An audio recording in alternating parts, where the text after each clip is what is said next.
Seduction is not unlike sales or marketing. And you're selling a product, you're selling a service, except the service is you. You're the product. So the seduction funnel is a system that helps you sell yourself better. But temptations on girls all over the club. I get around. Grab honey by the waist. Don't let that dog get you wild. Please. So let's get straight to it. Seduction funnel is a workflow. Basically, we go from awareness all the way to retention. And there are steps that we already take. Maybe they're not as, put together as this, but you already have a system. You just don't know what that system is. And when you don't have a system, then you leave a lot of things up to luck or chance, and you don't know where to improve because it's lucky. You don't know. You don't have the data. The seduction system is the process that allows you to visualize and analyze your connections, your interactions, so you can get better and more efficient. And that process goes from awareness to curiosity, data gathering, construction, objection ID, invitation, escalation, and retention. And let's get to the first one. So awareness, she needs to know you exist, right? Because if she doesn't know you exist, the rest of the steps are irrelevant. So you need visibility, proximity. You need to be in the vicinity. You need to be able to also be aware that she's aware. And once you get that awareness, where it could be as simple as some eye contact or some kind of interaction, something that she's aware, then now you can measure, okay, she's aware, and then to what level, right? Because there's some awareness that she's like obviously into you. She'll look at you in a way that she's giving you the signal. Other ones are a little bit more ambiguous, right? Especially in the beginning. So women tend to a lot of times not show 100% of what they think. So you need to be aware of that. And if you do have some awareness from her, move on to the next phase, which is curiosity, the hook. You already got the awareness. She knows you're there. Now, how do you approach? How do you do all of this? There's a couple of ways. The best way is organically for her to approach you.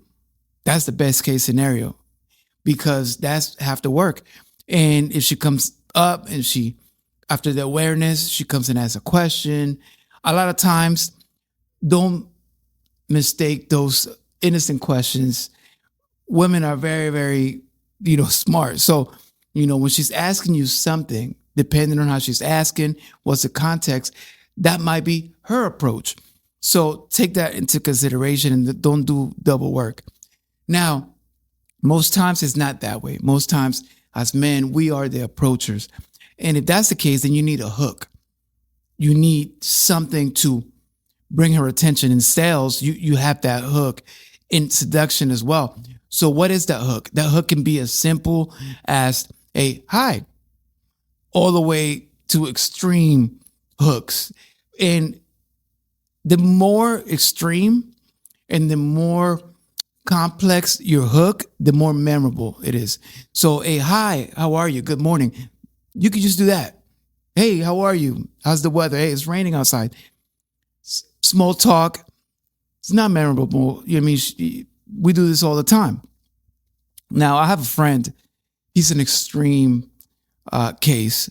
And he, for example, when he met his significant other, she was at a table at a Denny's or somewhere like that, eating with a group of friends after the club, late night. And she was drinking some hot coffee or hot cocoa. And he went up to the table and he put his finger in the drink. And he says, hey, this is cold. So he called the waitress over to bring her another drink. And, that worked out for him. She laughed like, this guy is crazy, which he was for doing that. But that's the hook, because to this day, that's a story that sticks. You never forget that. So when you create a hook, that's your first impression. That's the moment that could live on for years, if not for life. Keep that in mind. You don't have to be extreme. Actually, I recommend don't go putting your finger in people's drinks, anything like that. You need to understand that he also studied the field, so he knew her style. And he knew that she had a big probability to be open to that. There's some women that are not going to like that at all. And that's going to shut your chances if you don't end up going to jail or something. So keep that in mind, that your hook is for you. You got to be comfortable within that hook. And you can't just say you have a hook for all circumstances. Like that, my friend he happened to be at a restaurant. He was saying, how can I shock her into never forgetting me? Because even if he had no chance with her, she'll never forget that moment. And that's your first impression. You want to create special first impressions, and you want to do that consciously. You don't want that to be by luck or chance. So that's the hook. However, most people are not going to be extreme, or you might not have a hook that's going to be so elaborate. So it's as easy as customizing small talk to her. So instead of just saying, hi, how are you? How's the weather? Go into her, observe. Hey, I love those shoes. Hey, that's a great color on you. I love that dress, that blouse. Hey, that shirt, that's dope. That perfume, I want to get that for my mom. That smells so great. Like for her birthday, I want to get her that. What is that? And that's your hook. And then maybe go in and sniff it. Create a hook that you're comfortable. Don't be creepy also, because if you're not comfortable within your hook, it's going to seem creepy. So if small talk is your thing, hi, just say hi, right? Don't force yourself to be something that you're not. However, most of us, I think we can pull off an observation that's not common, right? You want to be unique as much as you can. So you want to point something out that is not obvious, and you want to be the outlier from all these other guys that probably are going to approach her. So that's the hook. Then we move to one of the most important parts that we do, but we don't do it consciously. It's data gathering. And data gathering is almost like what social media platforms do to us, right? They notice your pattern and they create algorithms based on that pattern, blah, blah, blah. With seduction, it's no different. You want to gather data. A lot of times, social media platforms, they don't tell you, hey, we're gathering. They tell you in their 10,000 page, privacy policy, but really, they don't tell you, hey, we're gathering data. We're seeing how many likes you like this and how many seconds you look at this picture. They're not telling you how they're gathering the data, but they are. But you don't care. It's like, hey, use it. And then the algorithm starts shaping itself to you. Same thing with seduction. You don't got to tell her. You start observing. Oh, I see that she's drinking pineapple rum. So she likes that. Oh, I see that she's wearing a lot of red. She likes that color. And then these are observations you can do without asking questions. Then there's the questions, start gathering data beyond the name in those simple things. Going to birthdays, going to zodiac signs, going to, do you live here? You live with your parents? Are your mom and dad around? All of these simple questions are going to give you data that you can later use to establish a better connection. And the data gathering doesn't stop after the first interaction, because obviously one of the most important data gathering things that we do is the number or Instagram, something you can contact her later. That's a given.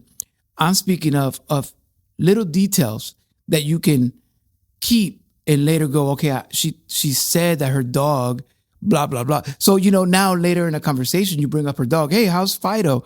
I heard he, is he feeling better? Whatever, all this data is going to make her feel that you paid attention. And that's going to give you a heads up later on. After the data gathering, you're going to use that data to begin to build in the construction. Just like you're constructing a building, you need a plot of land, and then you need a plan. You could, but it's not going to turn out well if you just start building no plan. Just, I'm going to just go as I go. No, you need to be patient. You need a plan. So the plan is, okay, we're going to build a 3-bedroom house, and then these are the materials we're going to use. And then you put that cement foundation. You got to wait. You got to be patient. You got to let that cement foundation settle in. It's got to dry. It might take several days to settle in. And then you might even have to do other things. And then you start building from there, brick by brick, You don't just put the roof on the first day, right? Like you got to build the relationship. And the same thing with seduction. If you try to just build a house in one go, it's going to crumble at some point. So you got to lay the foundation and slowly build, unless she is ready to build quicker than you are, then you follow her pace, right? So, but the construction is important because I think a lot of times we rush into just we want outcomes, we want results. And if that's the case, you're going to rush into things that may not work out, or it's never going to happen because you move too fast. Patience is key when it comes to seduction. After that, as you're building, you're going to encounter some objections. This is when you're building a building and the inspector comes in and says, you can't use that material, or you need a permit. You need to pay for a permit from the city. There's always going to be objections. You can't keep construction because it's raining, and you got to wait till the rain stops, or you don't have workers. You're always going to run into some friction, and that's perfect. If you don't run into some friction as you're building, it's too good to be true, because she's not perfect, you're not perfect. So the friction is going to be there, even if it's noticeable or not. So you have to make sure that you first identify the objections. You got to identify what are the holdups, and go and just get that elephant out of the room, right? Because it's obvious that when women ask you something, they're not very direct a lot of times. So they'll go into a question about a bigger issue, right? You have to be 5 steps ahead. So she's asking you about this, but it's not because of this, it's because of that, right? So, but it's because of that. So skip the explaining and all of those details and go into that. It's like, look, and be honest about that, or do whatever you got to do, but address the elephant in the room. Get the objections out of the way. This is very important, and later on it'll come in handy, because this is part of bonding as well. If she can see that you're not afraid to tackle the big issues head on, it's like, this is a manly thing, right? You want to show her that, hey, I know why you're asking that. Blah, go straight to the point. And that's going to make you feel, even though it might be uncomfortable addressing the objections at the time, it'll make her feel comfortable, because she'll learn to trust you. Like, okay, this guy is sharp, right? She can relax because she knows that you can see and you can read between the lines. She can see that brain of yours in power, in action, right? So objection identification, super important. Not just from her end, objections she might have about you, but objections you might have about her.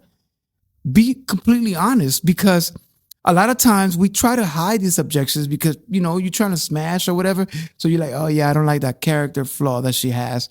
But no, there is no but. Address the character flaw. That's actually very, very good for her, for her to know that you notice something that you don't like. She may give an explanation that makes sense. She might not have an explanation, or she might just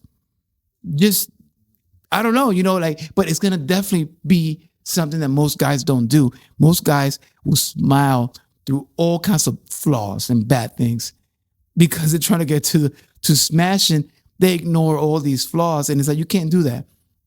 Just because you address or you bring up issues that don't fit with you, don't mean you won't smash. Actually, you may smash even quicker and better by being a man that has limits. And it's like, yo, what's this about? Or, address it. Now, don't accuse, just bring up issues that you need to bring up for yourself. She is going to open her up to bring those up as well. Because once you get these out of the way, you're free to go to the next one, which is the invitation. The invitation, this is where we rush, right? We skipped a lot of building. We skipped a lot of objection handling to get to the invitation. We want to go out. We want to, and it's like, wait, hold on, take your time. You'll go out, but she'll want to go out with you more if you take your time through all these steps. If you just go straight to the invitation, the value is lost, right? If it's too easy, it's just not as valuable as something you got to work for. So there's 3 types of invitations. Well, there's more, but there are 3 main levels. There's the low the low key invitation is no friction, no pressure. That's, hey, let's go get a coffee sometime. Hey, we should go, watch a movie. We should, at some point, at some time, you throw in a little hint, and hopefully she takes it and it grows from there. But that's usually what men who are insecure or that are not sure will do, because they don't want to be rejected. They're afraid of that rejection. They have that fear, and she can see that. So that ambiguous invitation could work if she's really into you. But at the end of the day, the percentage rate of it working is not high, because she can say, yeah, we should do that sometime, and that ends right there. So at some point, you got to move to the high key invitation. That's the one that puts pressure into making it happen, right? You don't want to waste your time. So you go into a yes or no mode where it's like, hey, why don't we go this Friday, get something to eat? I know this restaurant. Whatever your thing is an invitation that has specifics. So you go into, a place or a time, and then it's up to her to accept or not. And that high key invitation is putting the ball in her court, like saying, hey, we moved up to here. Like, are we moving which way? Forward, backwards? What are we doing? And that's great. That's a lot of confidence, especially if you know she's feeling you and she wants that. Go for it. Secure that time, that place. Now, let me tell you about one that is probably the most effective, which is the no key invitation, which is it's a dynamic invitation without the pressure. Meaning, hey, me and my friends are watching the game Sunday at such and such place. You should come, right? That's making an invitation that's very specific, yet not putting pressure on her, saying yes or no, right? She may say, oh yeah, that sounds fun. Great, you won. Or she might say, no, I work that day. Is that okay? And then maybe she suggests another day, or, so it opens the invitation stage for her to chime in and let you know how interested she is. Also, the low pressure, or the no pressure, is that it allows you to follow up to, okay, no worries. If you've changed your mind, I'm going to be there. Right. So now that allows her to think about it. Some women, especially if they're introverted, they need a little bit of time to make decisions. Also, you may add the card if you can read her, and she may be, some women are awkwardly social or whatever. So you say, hey, if you want to bring a friend, go ahead. Because now that gives her freedom to be like, hey, I'll take this risk because I'll go with my bestie or whatever. So that invitation is very low pressure, yet very effective, because you leave room for follow-up, and the rejection won't feel like rejection if you can do that. Some women prefer for you to be straight out. And if that's the case and you feel that, do the high key. The low key, I would have recommended, just because that's what everybody does. And she's heard it before, right? So sometimes if you're not sure, it's better to just take the high risk. You don't want to be, if she's going to friend zone you, right? If she's not feeling you anyway, might as well know sooner than later. Why waste your time? Then we're going to the escalation. Here is where your mind needs to shine. This is where your seduction intelligence needs to come through. There is no right or wrong. There's no cookie cutter here. This is where you're there with her. What's the vibe? You got to be able to read that. And you really won't be good at this until you do this a lot. Because if you don't do this a lot, you may misread cues or not read certain cues, and the escalation is going to be awkward, or it's not going to happen. So if you plan to escalate, it doesn't have to be always be sexually, sometimes it's just a little bit of a touch. And then, seeing where that goes. Sometimes, you feel the butterflies because you got to make that bold move and go for the kiss, or whatever it is. You have to escalate, because if not, what are you doing? Right? If you going out on a date with her, or you're going out, it's because you're attracted to her, and if she's not feeling the same way back, then you might as well know, right? Even if it's uncomfortable or painful, like, take it and move on, rather than Go on several dates and just, nah, don't do that. Don't waste your time. Don't waste her time.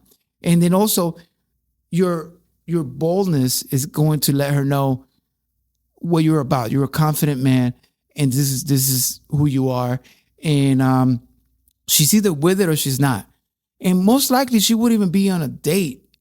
There wasn't at least a percentage that she was with it, right? So you gotta take advantage of the presence. If you got her in a situation where you're like next to her, you have to escalate a little bit and just probe and see where that goes. Sometimes you escalate just a little bit and she'll take it, oh, she was waiting for that. She'll take it a million, right? Other times she's not ready or whatever it is.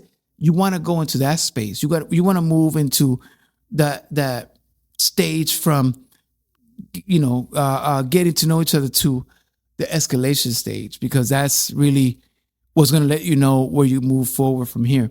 Because moving from here, after the escalation, if it was successful, then you got to figure out retention. Retention, people also don't take it into consideration a lot. And retention is, okay, the escalation worked and you guys hooked up or whatever it was. Is this a person you want to keep in your life, right? Is this a person that aligns with your values and what you're looking for? And that's why before you even start the seduction funnel, actually, I have a video somewhere where I talk about being a seduction sniper, where you create a profile for you as a sniper, and then you create her profile. You don't know her, but you got to know what you like. It's like, I like this, and that. And you got to see if her profile fits your values on who you are, what you're looking for, the type of person you want in your life. And retention, I've made the mistakes, several mistakes, where you retain relationships and you shouldn't have, right? Like, but you hid red flags, you didn't address objections, you were just in it for the ride, and and years later you look back, you're like, I didn't even want to be here. Now I'm in a situation, right? This is the part, that retention part is very important, because if you want to build, this is a person that you like and they like you back and you want to build from there, go right ahead. Perfect. That's great for you. But if you have hesitations, you got to be careful with just keeping people that are not right for you because you feel whatever your reason is. Don't do that. It's like keeping charger cables. I still got BlackBerry charger cables because I'm a cable hoarder, right? So I have a hard time throwing out, like, well, maybe one day I'll need it. It's like, nah, we got to learn to let it go, to detach. If that person, maybe they're at 80%, they're great, but once you got that but, you got to really slow down, right? Because a lot of times we try to hide that 20% as if it's never relevant. And years later, that comes back and bites you. So be careful with the retention part. And if you want to maintain the connection, you can maintain it. There's also different types of connections you maintain, right? You can move into friendships, or you can move into serious relationships, or you can just be acquaintances, whatever it is. But this is a decision you have to make. Don't let life or the circumstances make the decision for you. Make it consciously, right? Make it consciously. Who do I want to keep in my life? And that's basically the seduction funnel. I help people, friends of mine or whatever, with this, because a lot of times we get stuck, including myself. That's the reason I created this, because I was like, there's a system and I'm not getting the system. I kept failing at particular steps because I didn't understand the data that I was gathering. And now that I do, I'm able to put it in a system that, even though it sounds scientific and anti-romantic, it really is good for you, because you're able to organically now filter out the bad and receive the good. So it's important for you to understand that you're going to do it anyway. So don't leave it up to luck. I think that's worse. I think it's better to have a system that you at least understand how the sales seduction process works. And actually, this works in the other way around for sales as well. I mean, this is exactly how sales work. You get that client with a hook, and then you get that customer to want to be interested in your product, and you sell it to them. And then there's customer service, and then you want to upsell them a product. It's no different in seduction. Actually, it's more important here, because you're talking about someone that may be sharing a home with you. This is a person that may make or break your life, right? So this is even more important. So So if you have any questions, I don't charge for this or any of that. I'm not selling courses or guru or nothing like that. I do this because I love the research and the people that I talk to, experts. I talk to experts from all over the place. And I did this because I've been at bad places, bad situations, a million heartbreaks, a million things that I needed to slow down and learn. I wasn't learning what I needed to learn. And now I haven't learned everything, but at least I'm in the process of knowing where to get the information. So on my Substack, if you go to seductioned.com and the chat, if you comment funnel, I will send you the funnel, the seduction funnel, because you can actually customize this for you. Because like I said, we all have different hooks. We have a style, if you're funny, there's different styles of approach, and the funnel is going to shape you to attract the right customer, the right person into your life. So if you have any questions, hit me there. I'm very responsive because I've had questions before, and you don't have anybody that can help you. So creating a community that we can share from each other. I've learned so much from meeting a lot of you, because sometimes I didn't understand something that one of you may have the experience in that, and let me know something that has changed me for the better. So for me, it's a give, right? So if you want to join me there, you go to seductioned.com, put your email, and then you can subscribe to the podcast, and then just click on the chat and you comment funnel or whatever you want to say, and then open a conversation there. Like I said, I'm very responsive, and I definitely respond to all the comments, to every single suggestion that you give. So I really appreciate you watching this. If you know someone that can use this information, make sure you share it, and or someone that needs it, like share it with them, and make sure that you're subscribed as well. So until next time, peace.